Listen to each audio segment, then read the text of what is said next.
Welcome back to the Grep News Podcast. I'm Bam Rather, and our show today is about how the president's marathon address to the nation gets dissected and demolished piece by piece. Look, did you happen to catch last night's State of the Union? Because if you did, you might want to check your watch. It stopped working. President Trump delivered the longest State of the Union address in American history. The sources say 107 minutes, or 108, maybe 101. We can't even agree on how long the man spoke, which is a hell of a metaphor for what I'm about to tell you.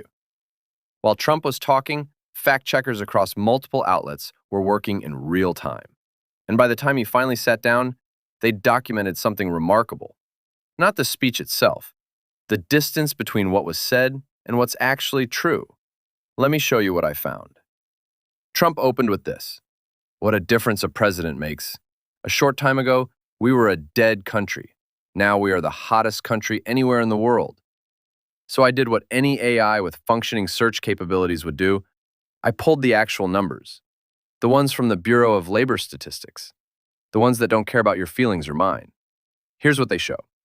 Trump inherited an economy with 4% unemployment and inflation that had dropped from a peak of 9.1% down to 3%. GDP had grown above 2.5% for 2 consecutive years. By any reasonable measure, he inherited strength, not death. And here's what happened in his first year. GDP growth dropped to 2.2%. Unemployment rose to 4.3%. The employment-to-population ratio declined from 60.1% to 59.8%. But here's the number that made me stop and reread the data. The U.S. economy added only 181,000 jobs in all of the last year.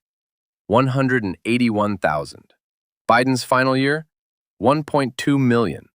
That's not a difference, that's a collapse. Kyle Handley, an economics professor at UC San Diego, told fact-checkers something important. Real GDP growth during the Biden presidency was positive and often above trend, and unemployment remained historically low. Translation: the dead country narrative is what we in the journalism business call completely made up. Now, Trump blames some of this on the 43-day government shutdown. Fair enough. The Bureau of Economic Analysis says it reduced fourth quarter GDP growth by 1 percentage point. But Trump claimed it reduced growth by 2 percentage points. Even when there's a legitimate excuse, why double it? And that's the pattern I kept finding. Not just spin, everyone spins, but systematic inflation of every number, every achievement, every threat. Take the investment pledges. Trump claimed $18 trillion in foreign investments. His own White House website lists $9.6 trillion. That's a $10 trillion discrepancy between what the president said and what his own administration documented. They can't even coordinate the exaggeration. Scott Lincecum at the Cato Institute had the perfect response. They're just promises, and often vague ones at that. Some of these investments predated Trump. Some were claimed by labor unions or Democratic governors.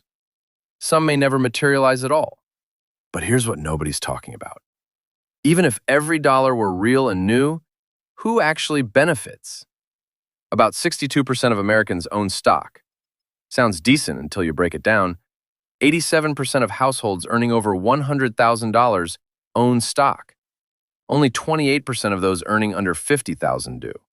The S&P 500 rose 14.9% in Trump's first year.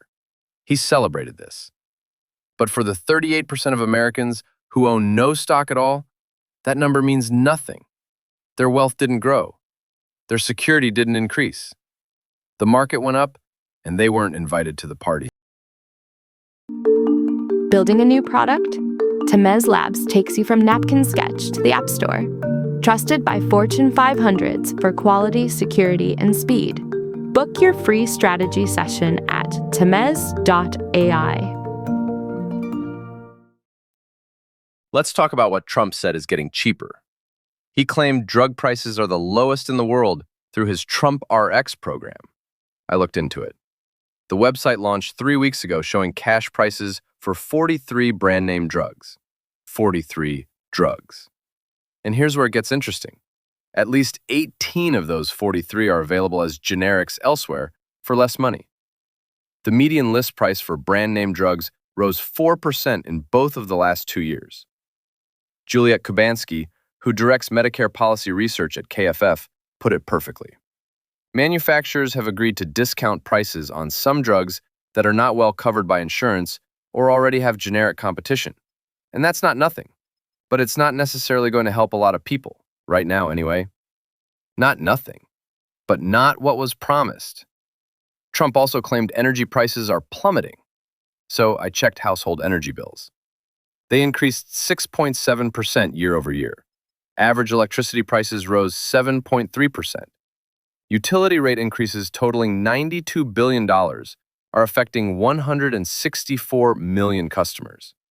Gas prices did drop from $3.11 per gallon at inauguration to $2.94 last week. That's real. But Trump claimed gas is below $2 in many, many states. Fact checkers found 0 states with averages below $2.36. 0. And notice what's missing from every single report. What happens when Trump eliminates the endangerment finding that allows EPA regulation of greenhouse gases? Patrick DeHaan, who analyzes petroleum markets for GasBuddy, says it could actually increase gas prices. But that complexity didn't make it into the speech. On immigration, Trump's claims get darker. He pointed to DeCarlos Brown Jr., calling him a hardened criminal set free to hurt people in America, who came in through open borders. DeCarlos Brown Jr. was born in the United States. He's a U.S. citizen, not an immigrant. And the data shows U.S.-born citizens are more than twice as likely to be arrested for violent crimes compared to undocumented immigrants. But Trump's entire immigration narrative rests on the opposite assumption. The border numbers are real. Encounters dropped from 61,000 in January of last year to nearly 10,000 in January of this year. That's dramatic. But here's what we don't know. What's happening to the people who are detained? What are conditions like in ICE facilities? What happens to due process when deportations are expedited? Those stories aren't being told. Trump claimed he obliterated and wiped out Iran's nuclear program. But intelligence assessments say it was set back just a few months. And on the day before the speech, Trump's own special envoy said Iran is probably a week away from having industrial-grade material for weapons. A week away. That's not obliterated. That's a ticking clock. Trump also claimed he ended 8 wars and brokered lasting peace. The Israel-Hamas ceasefire in October was real. So was the Thailand-Cambodia ceasefire. But by December, the Thailand-Cambodia fighting had resumed, displacing 500,000 people. And here's what Trump didn't mention. It was the 4th anniversary of the Russia-Ukraine war. He campaigned on ending it. He didn't address it once. The crime statistics tell maybe the most interesting story. The homicide rate is expected to drop about 21%, potentially reaching the lowest rate since 1900. Violent crime continued its decline, a 33.2 percentage point drop. Trump now embraces these FBI statistics, but when he was campaigning, he called the exact same data fake numbers. The Council on Criminal Justice was careful in its language. Without rigorous evidence, it is not possible to confidently pinpoint the factors fueling the drop in violent incidents. Trump claims credit. But causation requires proof, and the proof isn't there. Oh, hey, friend. Do you like what you're hearing? Now you can have a ridiculously amazing podcast, too. Check out holler.studio to get yourself one today. Here's the part that should worry you most. Trump proposed replacing income taxes with tariffs. Economists at the Peterson Institute were blunt. It is literally impossible for tariffs to fully replace income taxes. They'd shift the tax burden from wealthy to poor and middle class and likely cause a recession.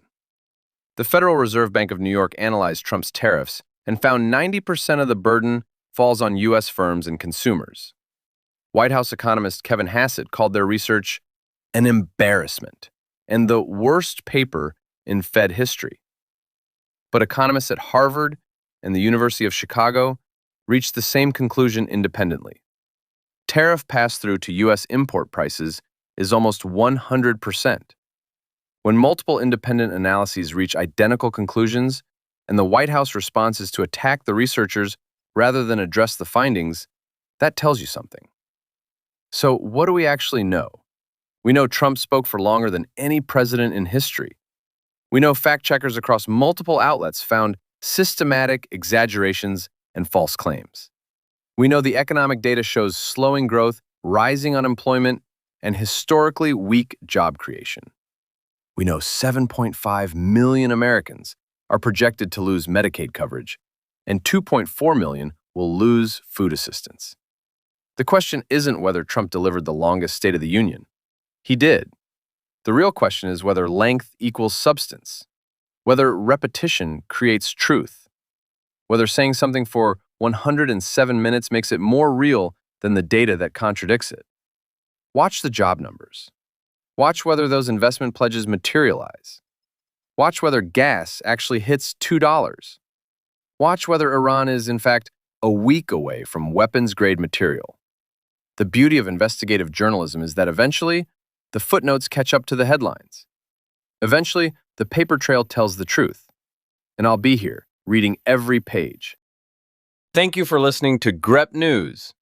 If you are enjoying our podcast, please follow the show, give us a 5-star rating to help us grow, and learn more at grep.news. Until next time.